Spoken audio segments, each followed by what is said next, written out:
Hello, nerds, and welcome. We are crossing the Nerdverse. I'm Ryan, and I'm joined, as always, by my wonderful co-host, Eric. Unfortunately, the other two ne'er-do-wells will not be raising any shenanigans tonight. They are otherwise engaged. But I'm very, very excited to talk to everybody tonight because we have a whole host of fun things to cover on our ongoing series of the lesser-known aspects of 40K. Talking about a lot of the Xenos factions and lesser-known stuff. Yeah, I'm super excited because Yeah. learning has been fun. Well, and that's been kind of an enjoyable thing for me because I like to sit here and talk about this kind of stuff. I'm not gonna lie, it scratches an itch in the brain, makes the cymbal banging monkey really happy, you know. And with you being so hungry for new information, it's worked out really well. Yeah, but we'll start with some comments people have made. So with the first one will be from Wop Pow Wop 7025 on our YouTube. He said the red ones go faster. Wow, I can't read tonight. Alan Lewis 988 said iron rocks are faster because of the red colors. Warg. Yep. And Zab Zab can fly. I love orc shenanigans. Best boys is green boys. And Dab Dad Jail said, I just love that if they say it works, then it works. So while playing 40K, I can do what I want. See, it's absolutely fantastic because I think some of the best part about the orcs is the fact that their players get just as into it as anybody else. They're super about their army. They're very enthusiastic about it. There used to be an ongoing joke about you can tell the orc player is getting set up because they'll just bring in buckets of dice. And that's really the fact. They just get super into it. Lots of chaos, lots of screaming, and I'm about it. Yeah, we got a lot of comments about red go faster, green boy, stuff like that, other things. It's just they were very similar, so I just grabbed the first few. Yeah. And the last thing is actually about some information we went over in the last episode. So, interesting. Tavin Notland 1. I probably said that wrong, but if anyone's curious, YouTube, you can look at our comments. They said, I don't know where you got the information that orcs do not engage ultramarines. One of the more prominent battles in the lore, and in fact the starter set for 5th edition, was about the orcs' assault on the ultramarine-controlled system of Blackreach. Blue may be lucky, but orcs will never turn down a fight because they are green, and green is best. Now, that's actually a fact, and I suppose we actually did say, strictly speaking, that orcs won't fight the ultramarines because blue's lucky. That's not true. Orcs don't avoid fighting anybody for any reason. They don't do that kind of thing. In fact, there are, even beyond Blackreach, there are many notable accounts of orcs fighting the Ultramarines, their successor chapters, even the Nova Marines, and others. I believe the Crimson Fists even went up against them for a long time. So no, orcs will not turn down a fight because they think it's going to be unlucky. Many of them actually see it as a challenge or will enjoy taking on a stranger fight or a weirder fight, particularly if they're led by a war boss that is inclined for such things. Blackreach, and in fact the Ultramarines, in many cases, are the reason that orcs believe that blue is lucky. There's a lot of stuff a little older than those stories that started the rumor, but depending on which history you read, yeah, they absolutely think blue's lucky because of the Ultramarines. Will they avoid that fight? No, absolutely not. I feel like in every realm that orcs are ever mentioned, I feel like they never avoid a fight. I mean, that's I could kind of be their whole wrong, thing. But I think they always enjoy a good fight. Well, and I think it's part of their power, just to continue from our last episode, just a little bit before we get into the new stuff.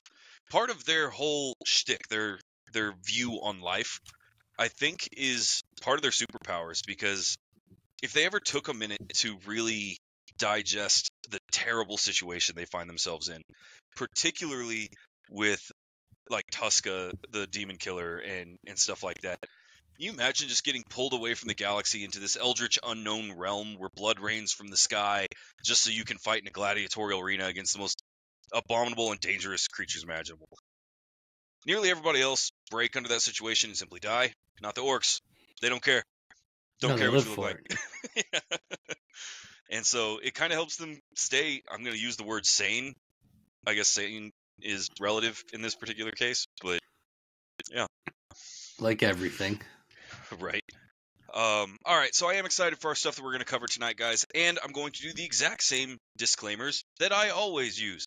We're going to be talking about Warhammer 40k tonight, particularly some lesser-known lore and touching on some of the forgotten shadows and forgotten factions within the game. I'm going to say that they're forgotten. The fan bases, for the ones, especially the ones we're talking about tonight, are very, very active, and so I don't mean to say they're forgotten. What I mean to say is they're kind of ignored in the bigger, flashier conflicts like we see in Space Marine 2. Additionally, because it's 40k, all lore is contradictory, and even me, who's done this for many, many years, always learn new stuff. So because of that, I want to hear from you guys, just like the comments we read out at the beginning of the episode, the stuff we're covering tonight. If you have evidence or can cite a source to something that's contradictory or that you learned somewhere else, you may even teach us a few things. So don't hesitate to send us a comment, particularly on YouTube, and like the video so we know somebody's watching a hold of it, and we will try to answer any questions that crop up. But tonight we're going to be talking about probably the least played faction in the game that still has a dominant display on the GW website, the Leagues of Votann. So let me ask you this honestly, Eric. How much homework did you really do for the Leagues in this episode tonight? So I sat down and read probably a good 30 minutes or so at Warhammer 40k fandom.com, like their wiki thing. Pretty interesting group, and I actually found it quite funny that they actually, their own lore is basically like all of 40k lore, and no one knows the truth.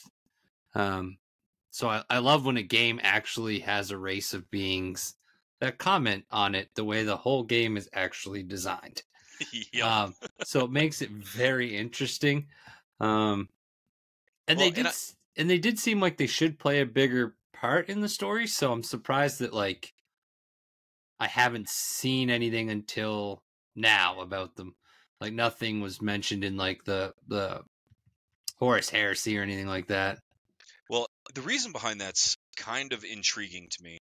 I actually had somebody that put it like this. I think it was on TikTok, where they said Warhammer 40k is not a story. Warhammer 40k is a setting, and there are lots and lots of stories within. And that's really, really poignant. I think that needs to be said. But it's very apropos for what we're talking about tonight, because the Leagues of Votann are a group within a much larger setting. And so to cover them, we need to cover two aspects of pre-heresy stuff that I think are going to be a lot of fun. We're going to have to talk about abhumans, what those are, and the Dark Ages and the Men of Iron, before we even get into the leagues specifically. So I'm going to start on abhumans, yeah. So abhumans have been in the 40k setting for a very, very long time. I want to say since the early 90s, but I'm not 100% on that. And there have been just a buttload of different kinds of abhumans that have come out. Something like 10 of them are truly noted. And so what an abhuman is some variation or divergent evolution or whatever from a human genome, right? They started off human way back in the day. Since then, they've become something else. Now, the Leagues of Votann amongst the Imperium are actually known as squats, a type of abhuman. So they're not considered aliens. They're just considered heavily mutated humans. Yeah. And so they make up the three main types of abhumans that you'll see at work, I guess, in the Imperium. And that's the squats, who are effectively sci-fi dwarves. And then you have ogrins, which are sci-fi ogres. And you have the ratlings, which are hobbits with sniper rifles. Yeah, no, that's legitimately. And so you used to see squat models and squat style stuff scattered throughout lots of different armies and factions. They've only had their own playable faction a couple of times before the Leagues of Votann. They featured more dominantly in fantasy, as you can imagine. But the squats in 40k, usually you saw them intermixed with other Imperium units, largely the Imperial Guard, or the Astra Militarum, as they're now referred to in High Gothic. And then they just kind of fell out. They nobody was making models for them. There was no rules for them, really. They kind of just appeared in the fiction and were forgotten about for a couple of editions. Whereas you still see Ratlings end up in Imperial Guard armies pretty consistently as scout, recon, sniper teams. In fact, my personal IG army, I have a Ratling team that operates in there. Interesting. Yeah, those are kind of the second most common, I guess. You don't see much Ratlings, especially at tournament play. I would say the most common abhuman you would see in the games in general, whether you're at your LGS or at a tournament, are going to be the Ogrins. The Ogrins take on a role of personal bodyguards within the IG and will frequently set themselves up to protect valuable officers or SOs of some kind, and they're kind of the stereotype that you get from an ogre, right? Like, they're big, they're strong, they're just kind of dumb, and that's what they do. And so effectively what the IG does is they put a big shotgun or grenade launcher in their hand so that they can't miss, and on the other hand they give them the side of a tank. It's called a slab shield. It's just a side of a tank. Jesus. And that's what they do, is they run around the battlefield with a big shield and a grenade launcher or shotgun, sometimes called a ripper, and they protect the SOs. There's actually a really famous one called, what's his name, Nork Dead Dog, that is really interesting and is considered the smartest Ogren to have ever lived, that we may cover in a future episode if there's interest. So yeah, I encourage anybody else. There are lots and lots of other abhuman strains, some of them from divergent evolution, other from genetic manipulation or animal hybridization, like the Beastmen or the Scalies. And realistically, as much as abhumans are kind of ignored in the fluff, one of the most dominant ones is one that the Imperium cannot function without, and that's the Navigators. And so the Navigator houses are abhuman strains of kind of psychers that allow ships to travel through the warp. That's how they can tell where they're going. I did not know. Yeah, for a long time, squats were just that. Well, then we got some sweet lore with the Leagues of Votann. Now, the first thing you got to understand is that the Leagues of Votann are a small... Yeah? Real quick, just so you know, before Leagues of Votann, when they were squats, they actually removed them from the game for almost 2 decades. And the way they did it in the writing, it says right here, is that the mythology is that the Tyranids nearly made them extinct. The Tyranids? Really? Yes. That's interesting. Right, I did not know that. Well, Warhammer, it says that Games Workshop was bringing them out of the universe to make it more sci-fi. So lore related, they said it by the Tyranids almost wiping out the squats, and then they come back as the League of Votann. Interesting. Yeah, and this is all in that Warhammer 40k.fandom.com. Use the fandom wiki. I will admit to you, I get a lot of my source actually from Lexicanum, but I do use fandom a lot, and so I'll be back in just 1 second. I got a computer issue I got to fix. Yeah, no problem. Now, see, it's really interesting to hear you say that they were taken out by the Tyranids as far as in lore goes. I can see they did go through a moment where they were attempting to bring 40k into a much more sci-fi-esque state, because so much stuff was crossing over from fantasy. At the time, fantasy was a lot more popular, and so they wanted to make sure there was a distinct differentiation between the elves in their fantasy line and the Eldar in 40k. They didn't want them to just be space elves. And I can see them taking that approach with the squats pretty easily. I actually was expecting a whole tirade on trying to make it more, I don't know, I guess less offensive, because the term itself carries a certain connotation. And to hear that they use the Tyranids and that kind of stuff, I think it's nice, because it gives some power to what they consider the enemy factions within the game. I mean, Tyranids are probably one of the coolest factions other than Space Marines, which is why they were used in the Space Marines 2, I would think. I agree, especially since, I'm going to say probably 8th edition, Tyranids have been on the up and up. and are a major fan favorite faction. And one of the coolest models to paint, in my opinion. I got a buddy of mine, the only reason he got into the game was because he saw a Tyranid Hive Tyrant model and wanted to paint it. And so... See, I think they're hard to paint, like all the little spots and everything. Yeah. I don't got the patience for that particular one. Do they have, like, right now, do they currently have, like, can you buy a squat? Like, is it a squat army or is it a faction that goes into your... So there's the fun part. Yes, you can absolutely play them, but the largest, most abundant source of models is the Leagues of Votann. Now, I was going to bring this up a minute ago. I'm going to go ahead and fire it off here. The Leagues of Votann are one small group, one small faction within the squat entirety. There are over 700 leagues in the squat community, and so the Leagues of Votann are just one of those. You also have the League of Thor and the League of Capilar and Norgir and Emberg and Grindel, and it goes on and on and on, right? And so the Leagues of Votann are just one of them. Now, the reason that I think that they were chosen to be the playable faction of squats within the game is because their histories make them a lot of fun, and they get to break all of the rules of the Imperium. Not necessarily the rules of the game, but like the laws of the Imperium. Now, the reason I brought up abhumans first is because you have to understand how they get away with what they get away with as the Leagues of Votann. So abhumans are constantly observed. They're kind of this lower caste in Imperial military society. Nobody likes them. Nobody treats them with any kind of seriousness. And so they just kind of function as outcasts within the Imperium, right? Yeah. Now, the squats, because of, effectively the Age of Isolation, they broke away from that. The time of isolation, they got separated from the rest of human populated space. They were cut off from the Imperium, I guess is the best way to put it. They got cut off from any kind of outside sources. They had to fend for themselves. And that's how the leagues ended up, taking power, and how the Votann came to be. And so, yeah, they were already had a spot in human society, even though it was a shitty one. Like, I guess it's the best way I can put it, is a shitty spot. So the Leagues of Votann, they are still dwarves. They are still the same dwarves that you can expect from the fantasy setting.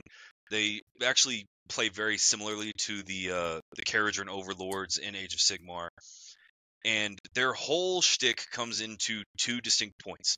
First, they're very family-oriented, very proud of their family, and that if you insult their family, you get grudges. And the more grudges you have, the more they're going to want to kill you dead. But that is superseded by rule number 2, and that's that they are diehard capitalists that are out there for profit. That's what they want. They want the money. And so that's their whole motivation, especially within the Leagues of Votann itself, is they are mercenary forces, they're traders, they're capitalists, they buy, sell, and work up and do all that other kind of stuff. And yes, do they mine like dwarves that we're familiar with? Sure. Some of their vehicles are actually dual purpose military vehicles and mining vehicles. But that's not their main thing. They like to trade. And so that's where you kind of get that traditional dwarfism, if that makes sense. I read somewhere that their vehicles can actually, like, destroy a planet, and they mine the inside of it. Yeah, I'm like, how do you fight that? So here's the thing. Can it do that? Yes. Can it do that quickly? No. Some of their larger vessels can, but they're very few and far between.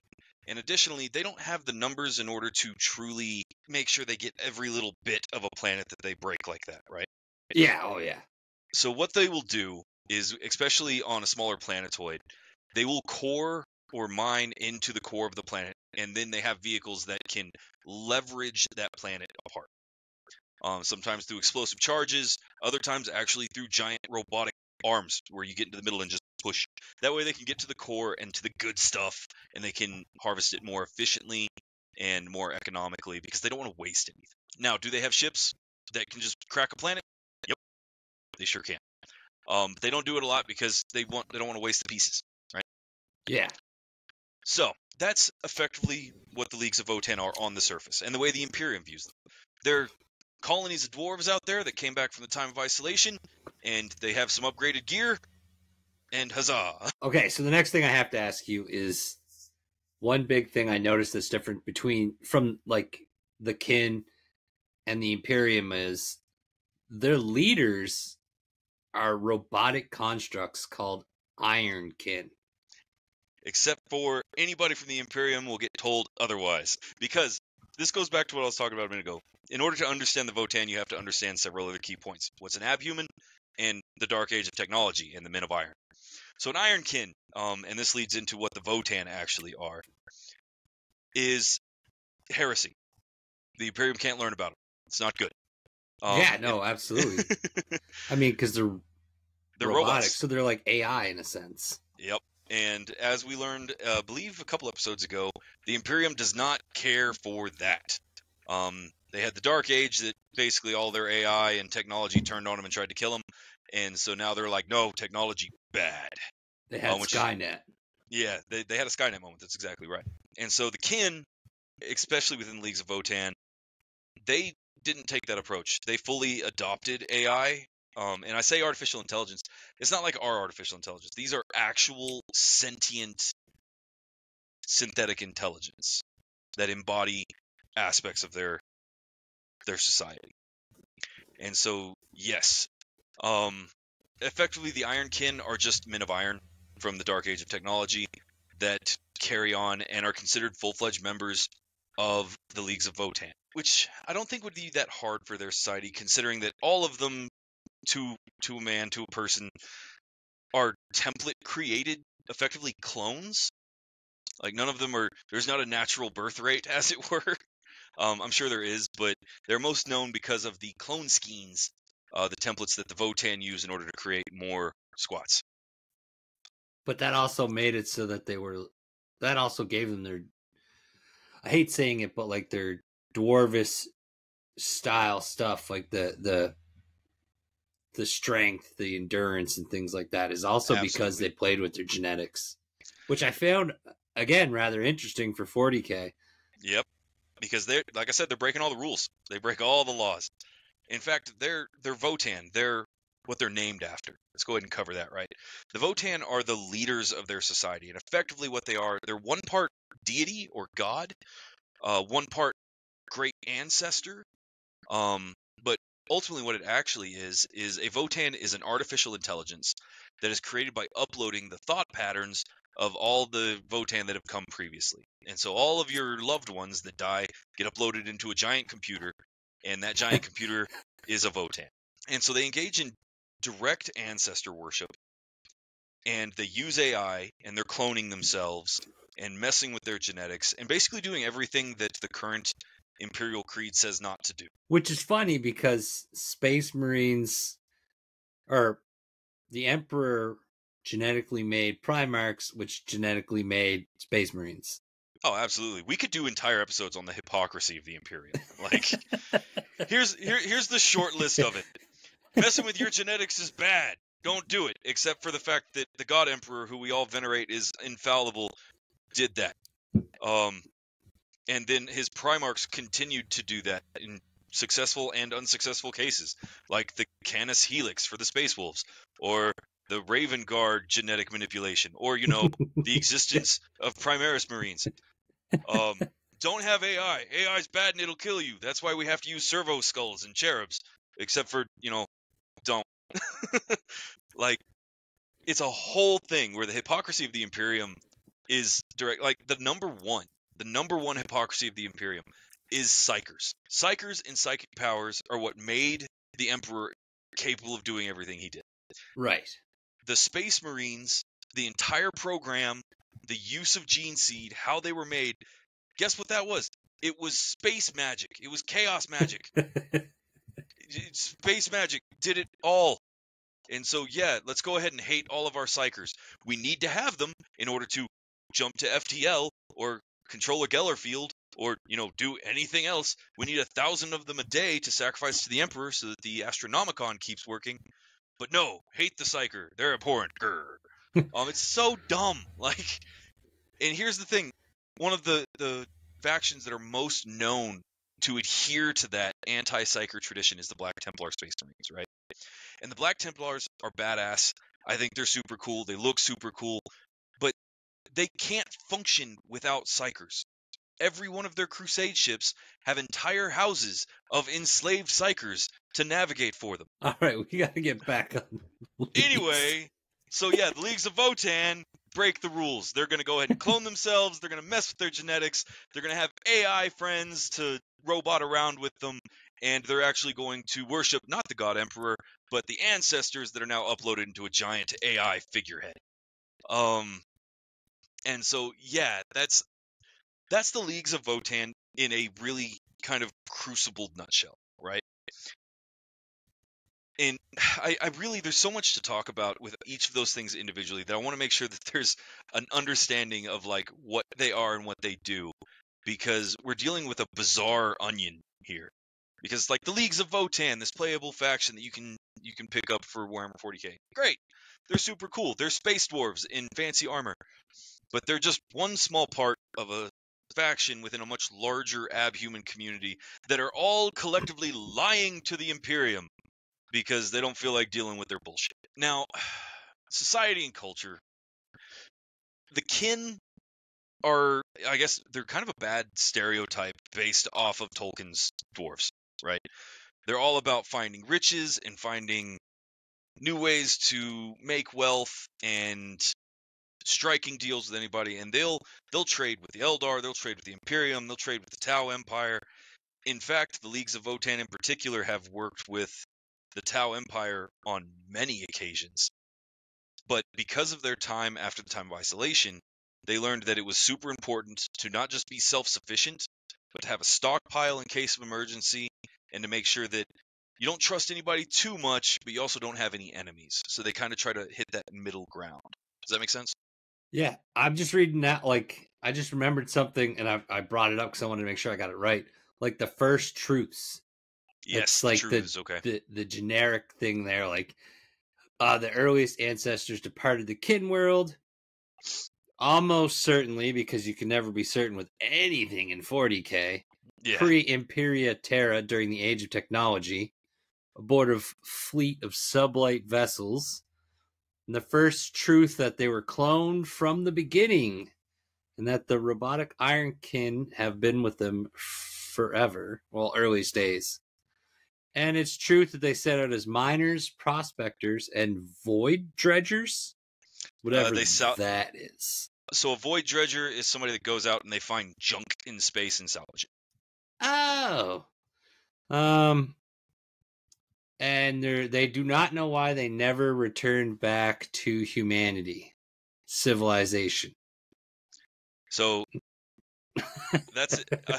I have an inkling on why they didn't go back. Probably because they had AI that they don't call AI.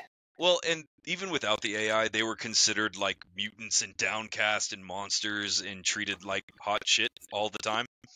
Yeah, probably something to do with it. Yeah. Now, here's the best part.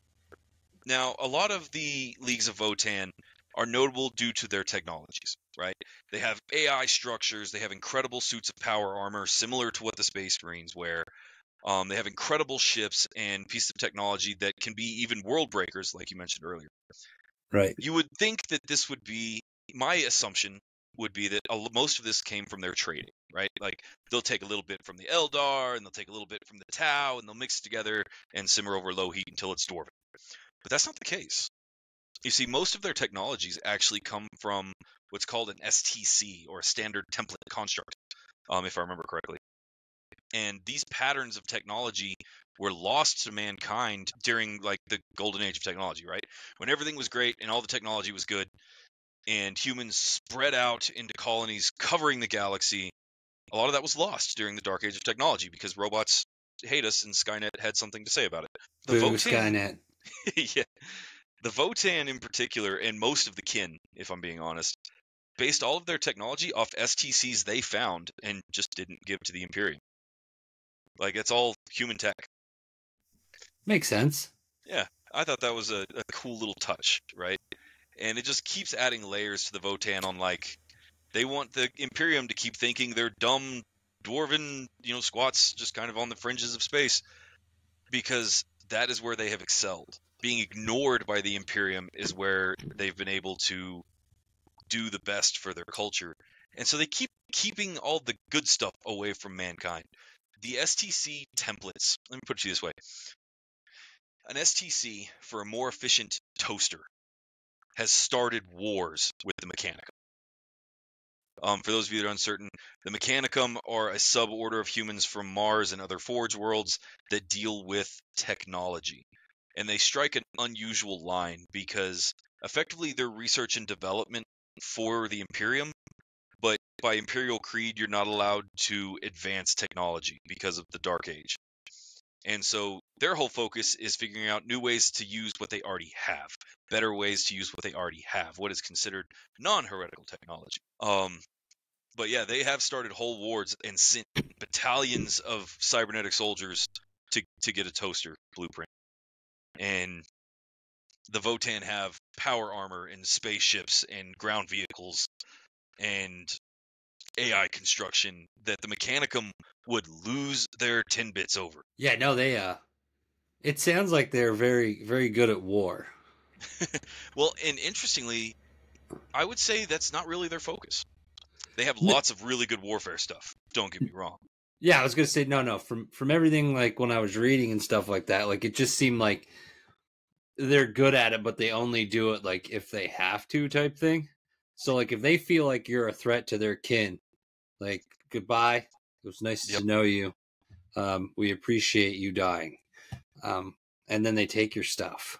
And then they take your stuff. And that's kind of the vibe that I get from them, honestly. Like if they rolled up to a world, any given world of any species, right? They are going to make you an offer to buy your stuff, and you can take their offer, or they can take your stuff anyway. And that's kind of the point of view they take, where it's like, I'm not going to start it, so to speak. I'm not going to be going in there all aggressive. But if you say no, well, now you've insulted us, and we're going to take your stuff anyway. I honestly, the amount of lore that kind of goes into League of Votan and the similar kin, I think is really fascinating. The truths are an interesting way to put it. You brought those up a minute ago. So you have the first truth, and that's kind of their whole societal law structure, is these series of idioms that describe how to do things and why to do things and why you do things a certain way. But they don't have the same rigid structures that you find in the rest of the Imperium. You do see analogs with certain Votan and certain AI that lay down lines that shouldn't be crossed, but not nearly as much. And I think that one of the most fascinating aspects about their lines and their idioms and their truths and that kind of stuff comes from their genetic manipulation. Most pointedly, that they are highly resistant to mutation, genetic change, and the ever-changing effects of the warp. To the point where it's been theorized they don't even need Geller fields or other protections if they take a ship into the warp, because they're just resistant to it. If that's the case, and a simple genetic change could be used to make people immune to a lot of the effects of the warp, I think it's just one more example of how humanity's been doing it wrong, Oh yeah, like the way you got to think about it. They use this crucible, has like a almost like a growing pod or something from what I've read, and like they continue to improve upon their genetic structure to become better and more efficient. Like that's just fucking smart to me. Fact that I say we like I'm here. The Imperium only did it once to make the Primarchs, and then the Primarchs don't really improve a lot and just make a bunch of little soldiers. Like, I find that interesting that, like, they just stay in this, like, fucking mold. Where you see someone like the Leagues of Votan constantly just adapting and different things like that. I think that speaks a lot. I agree. And I think it says a lot, not just to that fact, but if you look at how prolific the Imperium is just using the same technology they've had for the last 10,000 years. Imagine what they would have done had they not been frozen, right? Had they not gone stagnant in their technological evolution. And I really, either they wipe everybody else out or they get wiped out is the only outcomes that I see, right? But you got to think, they're people, so like basically 40k is what would really happen. We would get a lot of technology to just kill each other with, which would be the inevitable human way to do things. Yeah, and I mean, they're a whole group. I agree with you personally. We wouldn't even deal with anybody else. We would just take care of each other. Well, and that's kind of the whole thing. I brought up abhumans, and you're talking about, you look at ratlings or hobbits, they're just humans that are short, right? You look at the Votan and the kin, or the squats, and they're just humans that are short and broad, which I believe the original explanation for was actually that they evolved on a high gravity colony, like series of colonies. And so their bodies are more adapted dealing in high gravity situations, which is why they're broad and short and have such dense muscular structure and skeletal structure. And that was enough. That little deal of they're shorter than I am was enough to make them outcasts for the entirety of the Imperium society. And it makes me think of this joke that I read forever ago that said something along the lines of, humans are so lame, we don't have any claws or tails or wings or anything. And the first comment was, yeah, we kill each other because of slightly different skin tones. Can you imagine what it would be like if some of us had tails? The next comment cemented it with hashtag basically the X-Men. And I'm just like, yeah, that's exactly what it is. And I think that humans, I think you're right, we'll find any reason to kill each other. That's what would happen. So that's why it's a good thing that we just stayed where we were and we didn't evolve anymore. Because from everything I've read, like even the League of Votan isn't as big as human society. Bigger than like some of the other ones, the Tau and stuff, but not as big as like humans. Can you guess what the League of Votan's favorite people to attack is? To attack? Interesting. No, hit me. Orcs. It's their most hated and frequent foes. Interesting. That I did not know.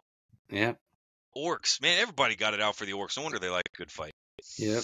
I mean, they call them the greenskins. Yeah, mutual aggression between the two of them a bunch of times. More time for the mortal worship of the dark gods. Oh, interesting. They also don't like Necrons because when they excavate, sometimes they run into stasis tombs. So, I mean, I think that's rather interesting. I think so too. I mean, when you look at a kin host that gathers for an actual, for the purpose of war, right?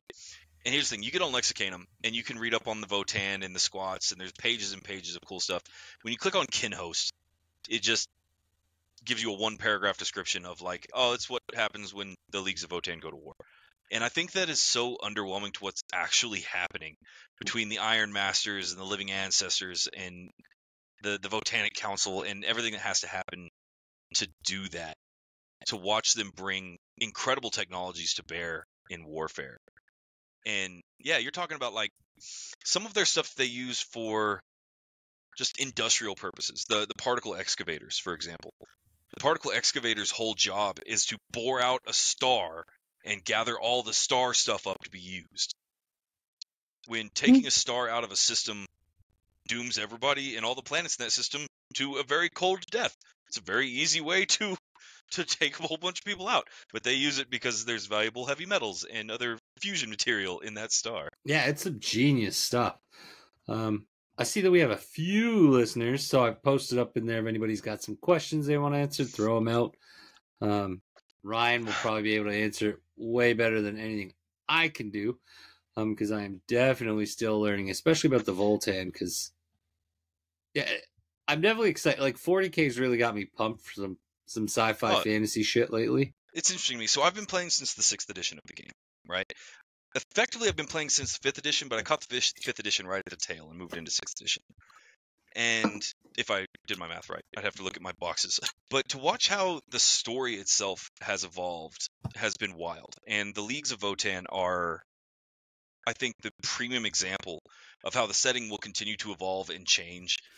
And I've heard a lot of fans, they get really frustrated whenever there's a retcon or a change or something big is revealed.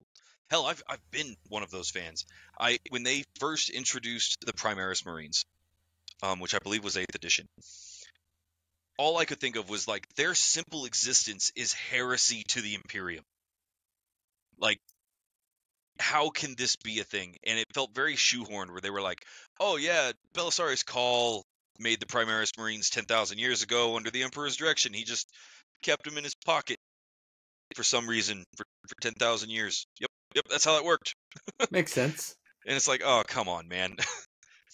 And so when that's kind of stuff, once I learned what was going on, I actually think the story behind the Primaris is a lot cooler, and served a really good purpose of both giving us more stories and letting GW bring back fan favorite models into a more competitive way, or brand new sculpts or whatever, to make them more money. And that makes me happy all the way around, The Leagues of Votann took a really underrated and ignored faction in regards to the squats after they had been phased out and brought them back as something really, really cool to me. I think they're a lot of fun.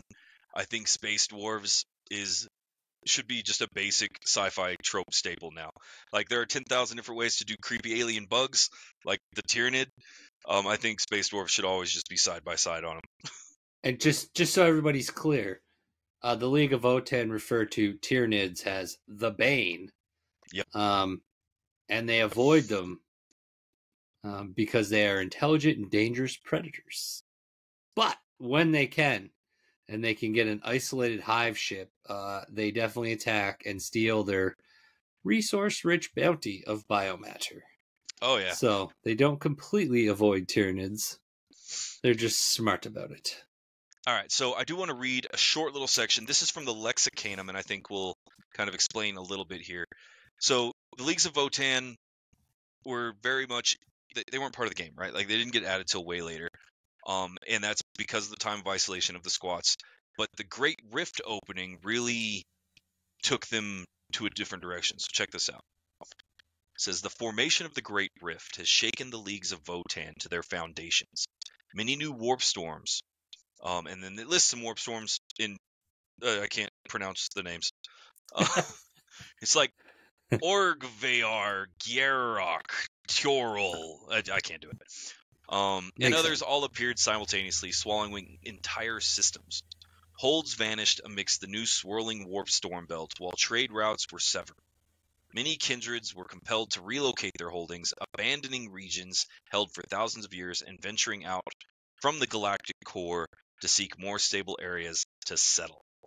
And so, once again, there are several key events that happen that really shape 40K, right? We have the Horus Heresy, and that basically shaped the Imperium into what it is. And without the Horus Heresy, you don't get the 13th Black Crusade by Abaddon, where he finally succeeded in attacking from the Eye of Terror and breaking Cadia, which shut down the Necron Pylon network and split the galaxy in half with the Warp Rift, right?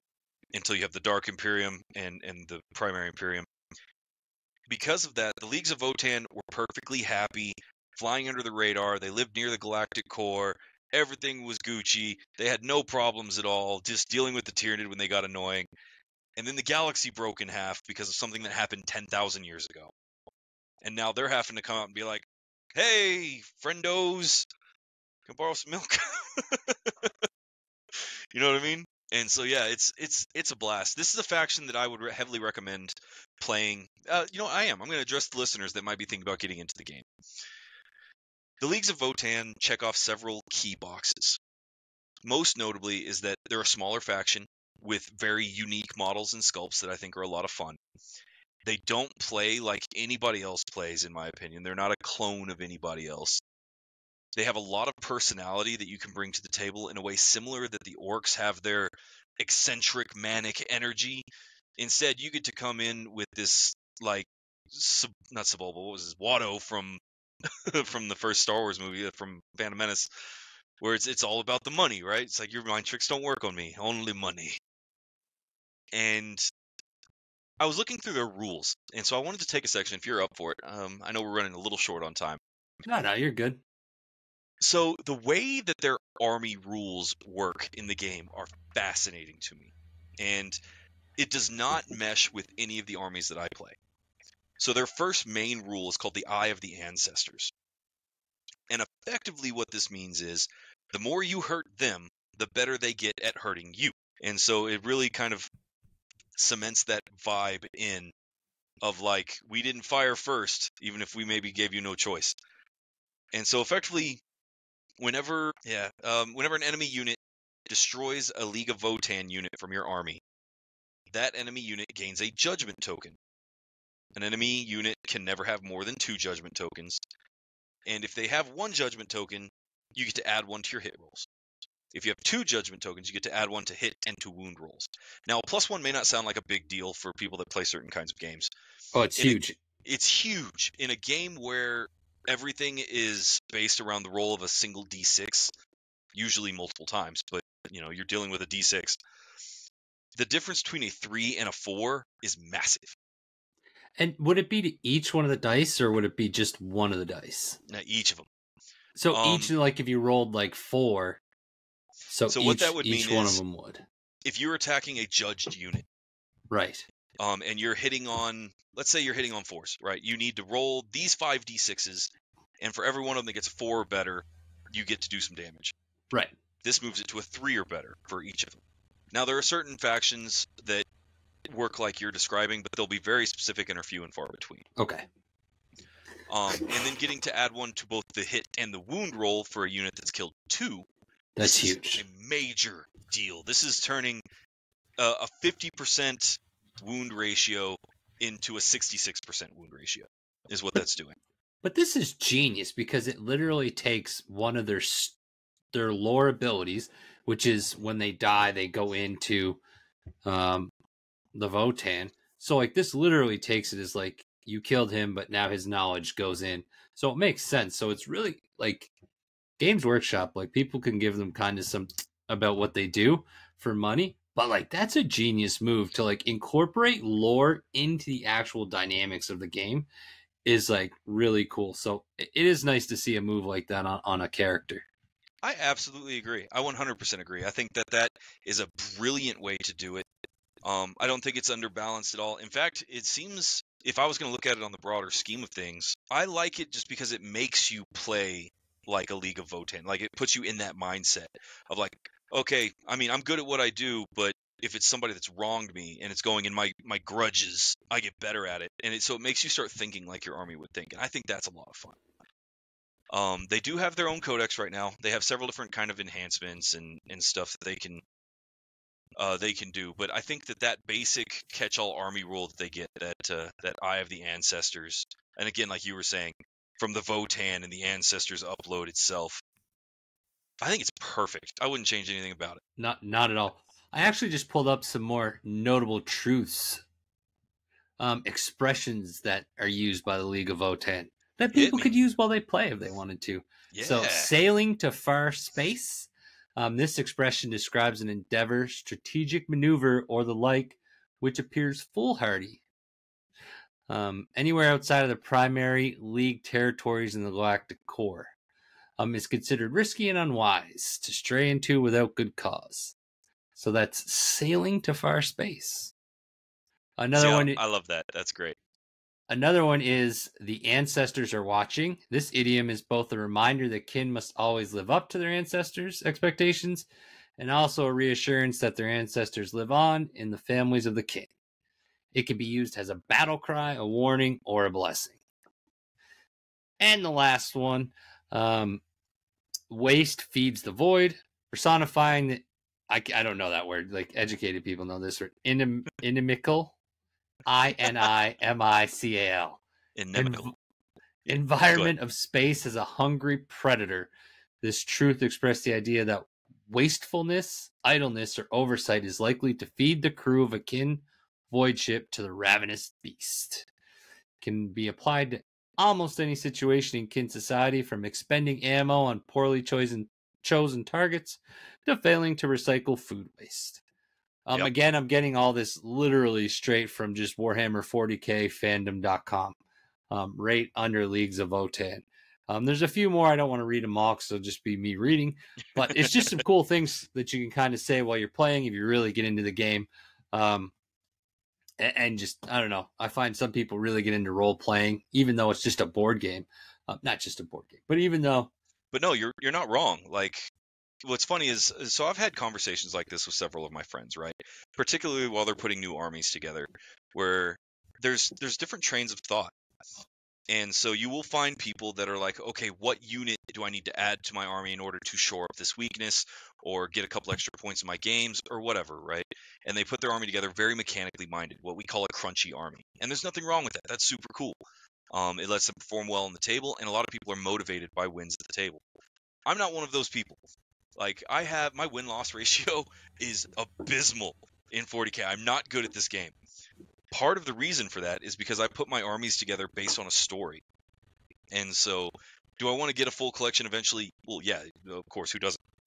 But I think that the role play aspect of it is a lot of fun. And the Leagues of Votann, I think, really embody that well with their rules.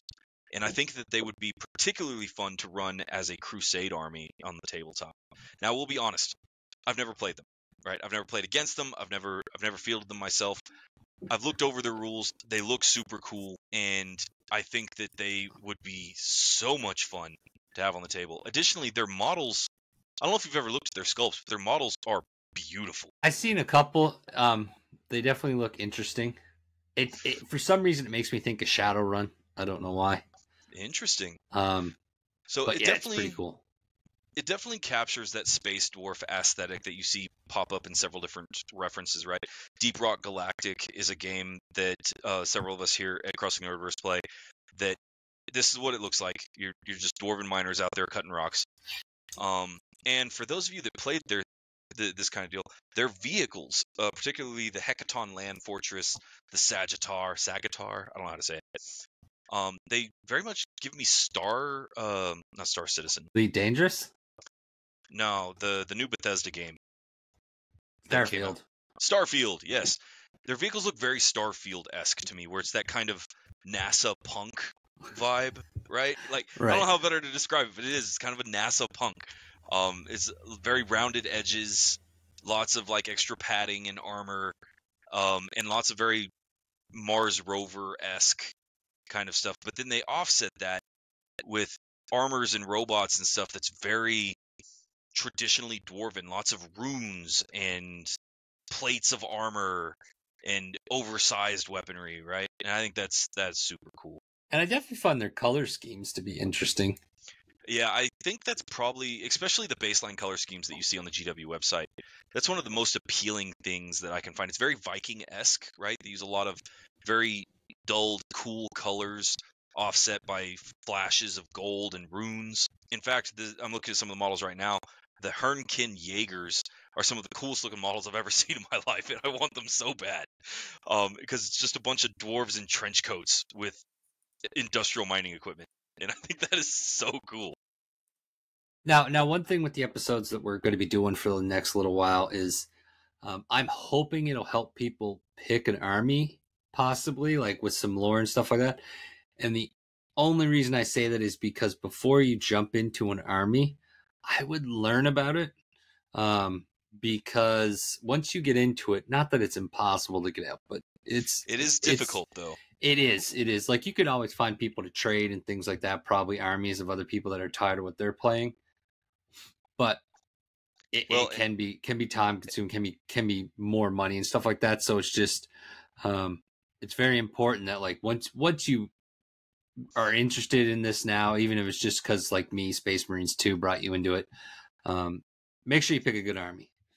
I did a lot of research before I dropped on Salamander. I didn't just rando pick it. I kind of wish now I would have waited longer until we did these episodes. I'll live with it though, because I do think they're a cool army. If they ever make a codex, I doubt it. Yeah, it's been a while since the Salamander's got any kind of bespoke stuff. Yeah, I think it was 8th. I think it was the last one. I think Salamanders had their own, and even then, it wasn't a full codex; it was a supplementary. Ooh, fancy. Yeah.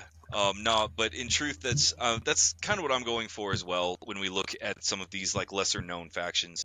And I will say this: I think Space Marine 2 does a really good job of telling you what it is like to play a Space Marine, like, right, what their life is like, what their tactics are like, and by the same count, I think it does a really good job of telling you what it's like to be to field a Tyranid army, to put waves of biomass and bioweapons on the field in hundreds of different shapes and use all this, like, I mean, alien bug stuff to eat people. And that's your whole motivation, is you want to eat everything. And I think the Space Marine 2 game does a really good job of that. I think Space Marine 2 didn't quite cover what it's like to field like the Imperial Guard, right? The Astra Militarum.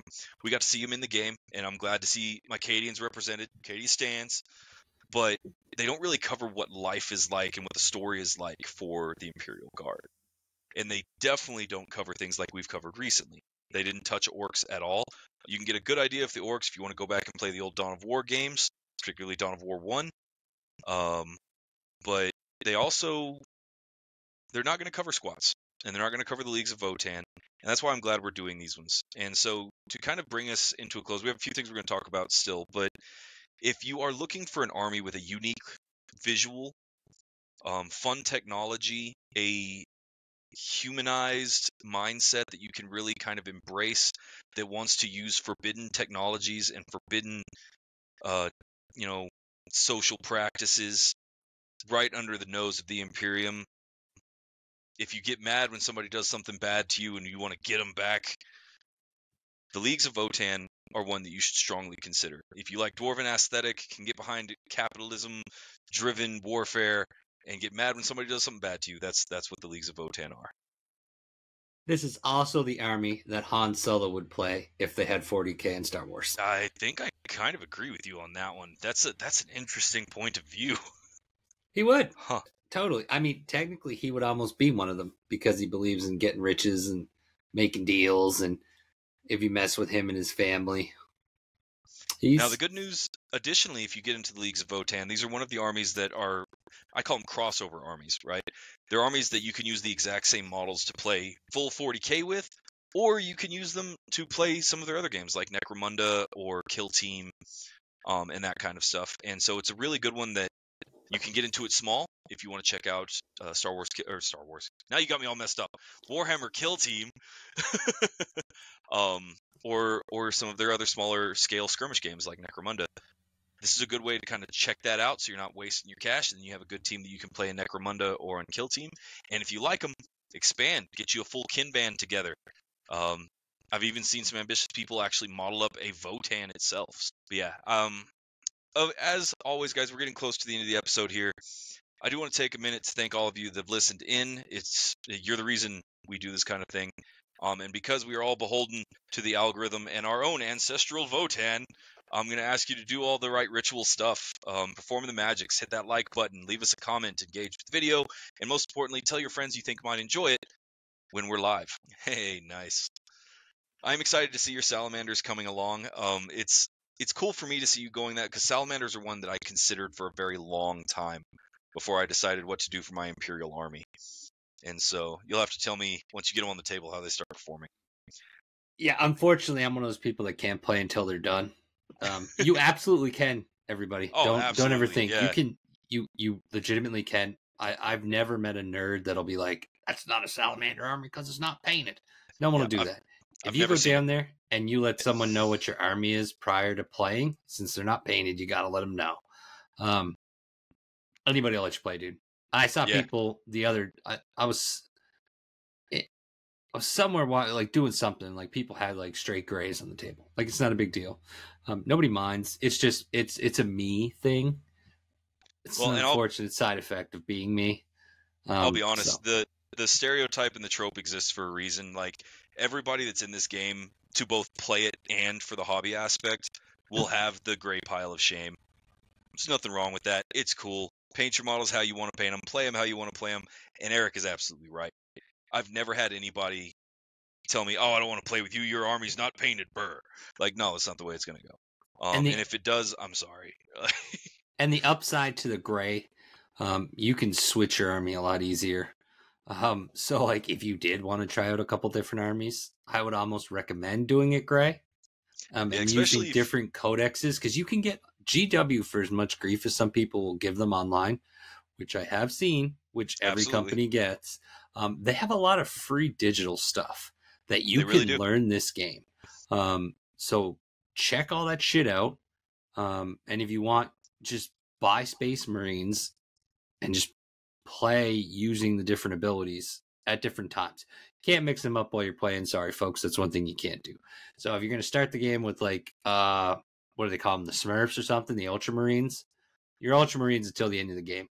But if you go to throw another game after that, maybe you want to try, I don't know, Blood Angels. Do whatever. There you go. Mix it up. It gives you a lot of different things you could do. And then once you decide on what, paint it up. I don't know. Do whatever you want. It's a game. It's fun. We're nerds. Yeah.